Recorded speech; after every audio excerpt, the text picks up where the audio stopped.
Hello students, once again एक बार पुनः मैं आप लोगों के बीच आप लोगों की क्लास 10th के लिए कक्षा 10वीं के लिए हिंदी पाठ्य पुस्तक कृतिका पुस्तक से आप लोगों का पाठ 1 माता का अंचल पाठ को लेकर उपस्थित हूँ, हाजिर हूँ।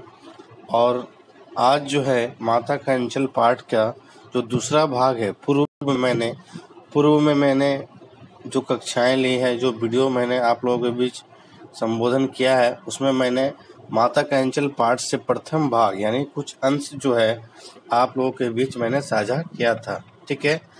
और आज जो है मैं उसी का दूसरा भाग जो है आप लोगों के बीच चर्चा करूंगा, ठीक है। तो चलिए हम लोग पाठ का दूसरा भाग जो है आज प्रारंभ करते हैं, ठीक है। माता का अंचल, ठीक है। इसमें माता का अंचल पाठ में देखिए ध्यान से, ये जो पेज नंबर 3 है ना, पेज नंबर 3 में 1, 2, 3 चौथा पैराग्राफ जो है यहाँ से प्रारंभ हम लोग करते हैं। इस पाठ में बताया गया है कि किस प्रकार से जब भोलानाथ अर्थात शिव पूजन साया जी जब वो बच्चे थे, छोटे थे, तब की ये कथा है ना। उन्होंने खुद से लिखा अपने बारे में, अपने परिवार के बारे में, कि किस प्रकार से हम लोग उस समय जब हम छोटे थे तो हमारे पिताजी, हमारे माताजी का जो प्रेम था हमारे साथ, है ना, वो जो वात्सल्य था हमारे साथ, वो एक अलग ही नजरिया था, अलग ही अंदाज था। उस समय की बात कुछ और ही है, और जो वर्तमान समय में है, अभी का जो समय है, इस समय की बात कुछ अलग ही है ना। उस समय का जो नजरिया था, उस समय का जो प्राकृतिक का धरोहर था, ग्रामीण संस्कृति थी, खेत खलियान थे, वो बाग बगीचे थे, वो बच्चों का खेलना कूदना था, न जाने आज वर्तमान समय में वो कहीं लुप्त सा हो गया है, कहीं गुम सा हो गया है, जो आज देखने को नहीं मिलता है, आज हम देखने को तरसते हैं, ठीक है। तो चलिए हम लोग प्रारंभ करते हैं। उनके साथ हंसते हंसते जब हम घर आते, तब उनके साथ ही हम भी चौके पर खाने बैठते थे। चौके का अर्थात होता है एक छोटी सी चौकी जिस पर बैठकर भोजन किया जाता था उस समय। लेकिन अभी भी बहुत सारे घर में जो है आपको देखने को मिलेगा, लेकिन अभी क्या है, अभी स्टैंडर्ड बढ़ चुका है, लोग चौकी पर बैठ कर नहीं खाते हैं, बल्कि डाइनिंग टेबल पर बैठ के भोजन ग्रहण करते हैं, ठीक है। तो जैसे जैसे प्रवृत्ति बढ़ रही है, जैसे ऐसा जो बदल रहा है ना, उसके साथ लोग भी, मनुष्य भी बदल रहे हैं, ठीक है। वह हमें अपने ही हाथ से फूल के एक कटोरे में गोरस और भात सान कर, फूल का कटोरा एक प्रकार से मिट्टी का जो कटोरा होता था उस समय, है ना, उसमें रस जो है गोरस यानी सब्जी वगैरह और भात सान कर मिलाकर एक साथ भोलानाथ को खिलाते थे। जब हम खाकर अफर जाते, तब मैया थोड़ा और खिलाने के लिए हट करती अर्थात जिद करती। अफर करना का अर्थ होता है पेट भर से अधिक खा लेना, यानी आपकी जितनी क्षमता है उससे ज्यादा लेना, है ना। तो वो ज्यादा हो जाता है, जिसके लिए जो है उनकी माँ जो है खिलाने के लिए जिद करने लगती है, हट करने लगती है। वह बाबूजी से कहने लगती, आप तो 4-4 दाने केक और बच्चे के मुंह में देते हैं, इससे वह थोड़ा खाने पर भी समझ लेता है कि हम बहुत खा गए। यानी जो है उनके जो पिता है 2-4 कौर मुंह में डाल रहे थे, खिला रहे थे, इससे वो समझ रहा था कि हम बहुत खा लिए, ठीक है। ये लेखक की माता जी कह रहे थे, ठीक है। आप खिलाने का ढंग नहीं जानते, बच्चे को भर मुंह कौर खिलाना चाहिए। भर मुंह खिलाने का मतलब है बड़ा बड़ा आकार का कौर बनाकर खिलाना चाहिए बच्चे को, ठीक है। जब खाएगा बड़े बड़े कौर, तब पाएगा दुनिया में ठोर। लेखक की माता जी कहती है कि जब बड़े बड़े कौर खाएगा, बड़ा बड़ा कौर बनाकर जब बच्चे को खिलाया जाएगा, जब तुम खाओगे तभी दुनिया में ठौर पाएगा। ठौर का अर्थ होता है स्थान बनाना, अवसर प्रदान करना, यानी तभी तुम इस दुनिया में, इस संसार में ठौर पाओगे, स्थान बना पाओगे, अपने आप को उस काबिल बना पाओगे, तंदुरुस्त बन पाओगे, स्वस्थ रह पाओगे, ठीक है। खाओगे पियोगे तब तो स्वस्थ रहोगे, है ना, ठीक है। उसके बाद देखिए मैं खिलाती हूँ, मर्दुए क्या जाने कि बच्चों को कैसे खिलाना चाहिए।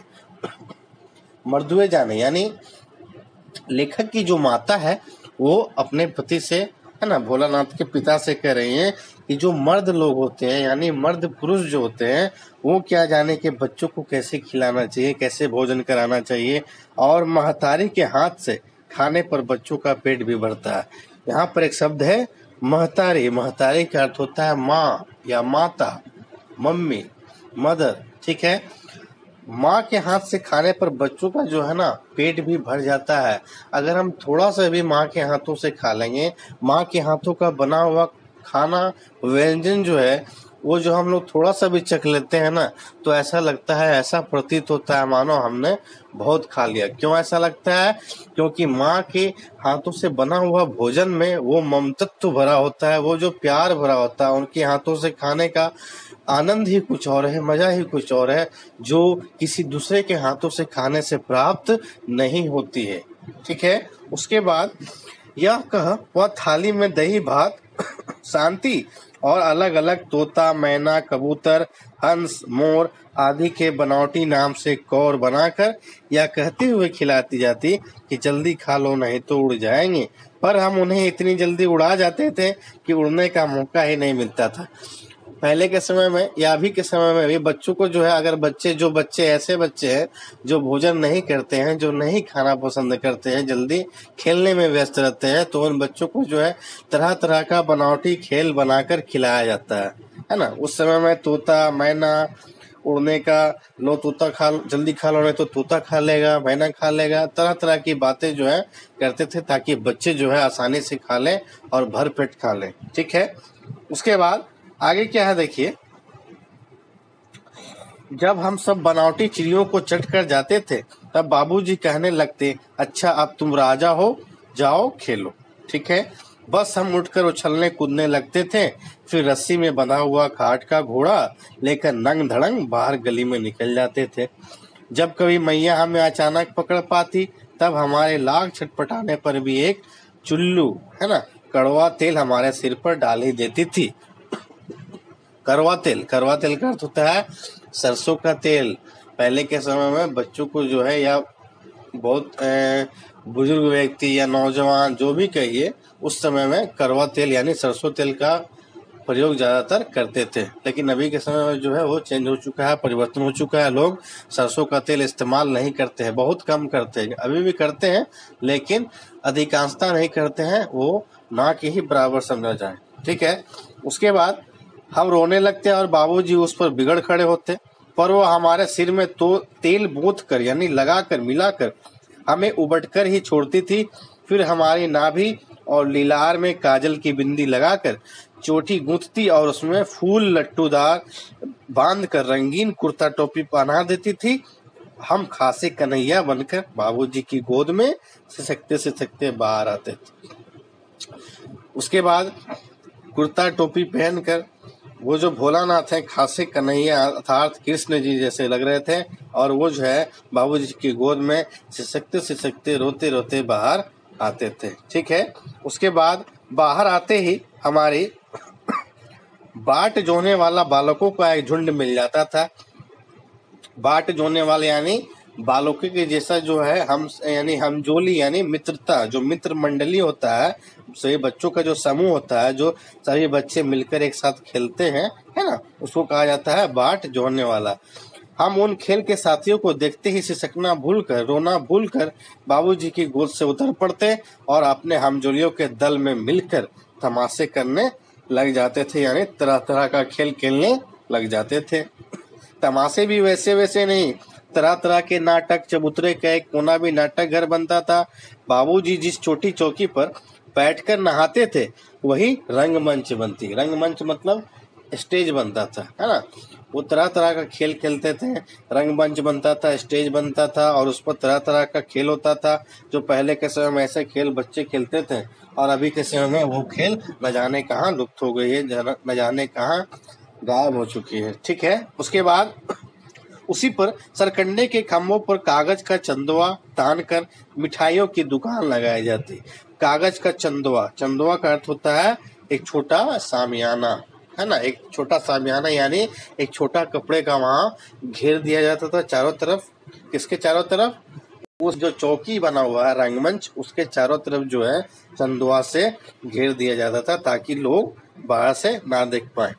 तान कर मिठाइयों की दुकान लगाई जाती, उसमें चिल्लम के खोचे पर कपड़े के थालों में ढेले के लड्डू पत्तों की पूड़ी कचौड़ियाँ, गीली मिट्टी की जलेबियाँ, फूटे घड़े के टुकड़ों के बतासे और मिठाइयाँ सजाए जाते।